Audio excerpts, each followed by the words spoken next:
Kita adalah sepasang sepatu selalu bersama, tak bisa bersatu. Kita mati bagai tak berjiwa, bergerak karena kaki manusia. Aku sang Ketidaklayakan Taman Gajah sebagai ruang terbuka hijau. Sampai saat ini, baru 13 dari 174 kota di Indonesia yang mengikuti program Kota Hijau dan memiliki porsi ruang terbuka hijau 30% atau lebih.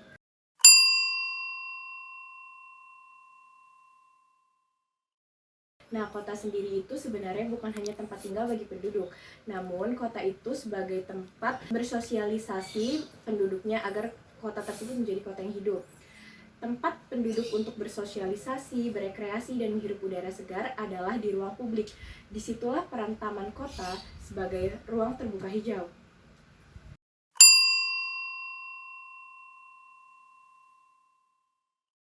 Dalam Peraturan Menteri PU tahun 2008 tentang pedoman pemanfaatan ruang terbuka hijau, bahwasannya ruang terbuka hijau adalah area yang memanjang atau mengelompok yang penggunaannya itu bersifat terbuka. Dan oleh karena itu, di Lampung sendiri mempunyai taman kota yang disebut Taman Gajah.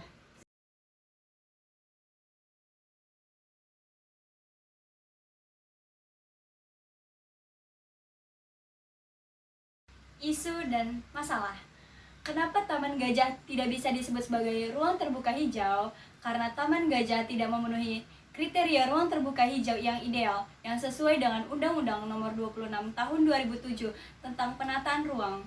Perencanaan tata ruang wilayah kota harus memuat rencana penyediaan dan pemanfaatan ruang terbuka hijau yang luas minimalnya sebesar 30% dari luas wilayah kota. Taman yang ideal melayani 480.000 penduduk dengan luas taman minimal 144.000 meter persegi.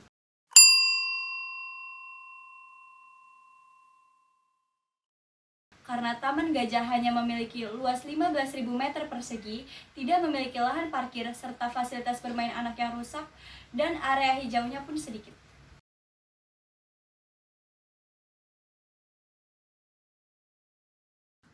Dari isu dan masalah yang tadi dapat kita kelompokkan menjadi kerangka pikir sebagai berikut. Nah, inti dari permasalahan yang kita ambil yaitu kurangnya perhatian masyarakat dan pemerintah terhadap Taman Gajah. Dari kurangnya perhatian tersebut menyebabkan pengelolaan Taman Gajah yang tidak berjalan dengan baik. Ada 4 masalah yang menyebabkan pengelolaan itu tidak baik. Yang pertama, ada luas Taman Gajah yang tidak memenuhi karakteristik.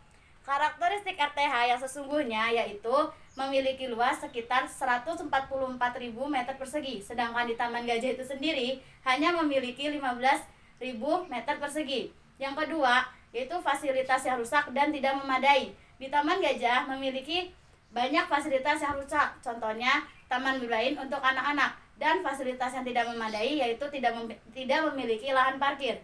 Yang ketiga, itu kurangnya pepohonan. Di Taman Gajah sendiri masih kurang memiliki banyak pepohonan dan lahan hijau sehingga menyebabkan Taman Gajah memiliki udara yang cukup panas. Dan masalah yang keempat yaitu kondisi jalan yang tidak kondusif. Di Taman Gajah sendiri itu belum memiliki pintu untuk masuk ke Taman Gajah tersebut, dan di Taman Gajah tidak memiliki lahan parkir sehingga pengunjung yang mengunjungi Taman Gajah tersebut parkir sembarangan. Hal itu yang menyebabkan jalanan yang tidak kondusif. Dari keempat masalah tersebut dapat menyebabkan ketidaklayakan Taman Gajah sebagai ruang terbuka hijau.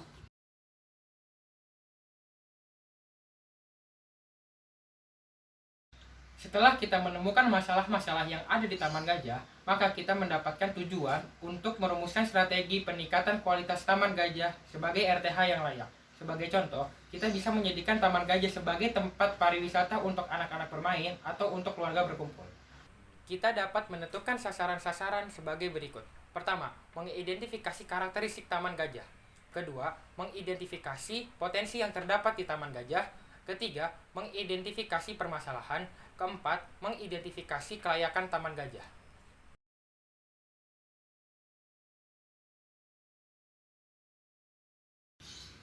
Sasaran pertama yaitu mengidentifikasi tentang karakteristik Taman Gajah. Kelompok kami mengidentifikasi karakteristik Taman Gajah yaitu dengan cara observasi. Kami melakukan observasi secara langsung ke Taman Gajah tersebut sehingga kami dapat mengetahui karakteristik apa saja yang terdapat di Taman Gajah. Sasaran yang kedua itu adalah kami mengidentifikasi potensi apa saja yang terdapat di Taman Gajah.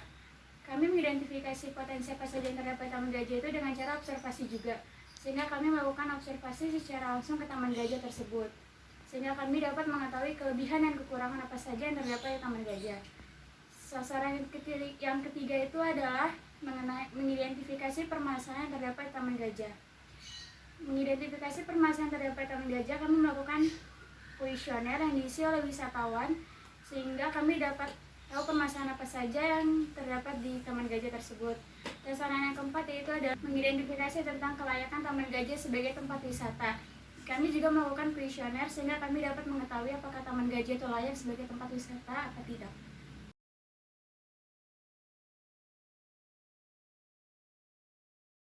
Dihasilkan dari permasalahan ini yaitu diharapkan pemerintah Kota Bandar Lampung lebih tanggap dalam membenahi kualitas ruang terbuka hijau di Taman Gajah ini.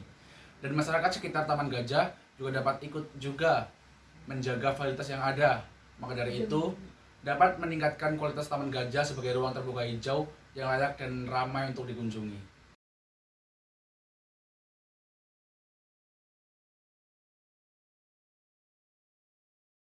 Kota Bandar Lampung memiliki luas wilayah daratan seluas 169,21 km persegi dan luas wilayah perairannya seluas 39,82 km persegi. Kota Bandar Lampung memiliki 20 kecamatan, 162 kelurahan dengan populasi penduduk 1.033.803 jiwa. Berdasarkan Peraturan Daerah Kota Bandar Lampung Nomor 4 Tahun 2012, Kecamatan Enggal merupakan sebagian dari wilayah geografis dan administratif Kecamatan Tanjung Karang Pusat, Kecamatan Tanjung Karang Timur, dan Kecamatan Teluk Betung Utara. Taman Gajah Lampung terletak di Pulau Sumatera, tepatnya di Jalan Jenderal Sudirman Nomor 17, Kelurahan Enggal, Kecamatan Tanjung Karang Pusat, Kota Bandar Lampung, Provinsi Lampung. Taman Gajah Lampung sebagai RTH telah diresmikan pada hari Sabtu tanggal 10 Februari 2018 oleh Gubernur Lampung, yaitu Muhammad Ridho Fikri.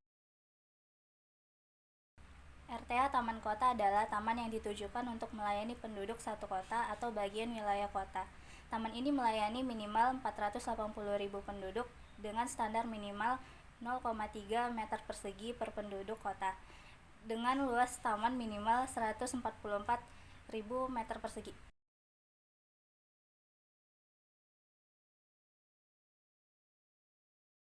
Dibutuhkan selama penelitian yaitu yang pertama ada data luas. Data luas digunakan untuk membandingkan luas Taman Gajah dengan luas RTH yang ideal yang diatur dalam Peraturan Pemerintah PU tahun 2008. Yang kedua, ada data pengunjung. Data pengunjung dimanfaatkan untuk mengetahui minat masyarakat dalam mengunjungi Taman Gajah. Yang ketiga, ada data kondisi fasilitas yang rusak dan fasilitas yang memadai, seperti lapangan basket, lapangan voli, lapangan skateboard, tempat sampah, area bermain anak, serta musola. Itu digunakan untuk mengetahui apa yang perlu diperbaiki dan apa yang tidak. Terus yang selanjutnya ada luas area hijau. Yang keempat yaitu data banyaknya PKL yang berdagang di sekitar Taman Gajah.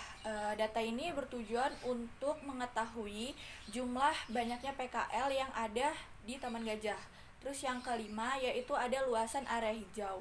Luasan area hijau ini digunakan untuk mengetahui perbandingan antara luas seluruh Taman Gajah dengan luas area hijau di sekitar Taman Gajah. Yang kelima yaitu data kebijakan penataan PKL. Data ini digunakan untuk mengetahui perkembangan dalam menata PKL yang ada di sekitar Taman Gajah. Dan yang terakhir yaitu data tingkat kepuasan masyarakat terhadap Taman Gajah. Data ini digunakan untuk mengetahui tingkat kepuasan masyarakat terhadap Taman Gajah itu sendiri.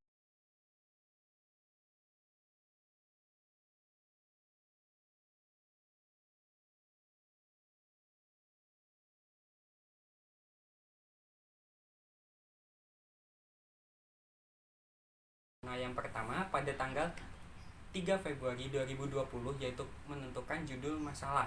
Judul masalah dari kelompok kami diperoleh yaitu ketidaklayakan Taman Gajah sebagai ruang terbuka hijau.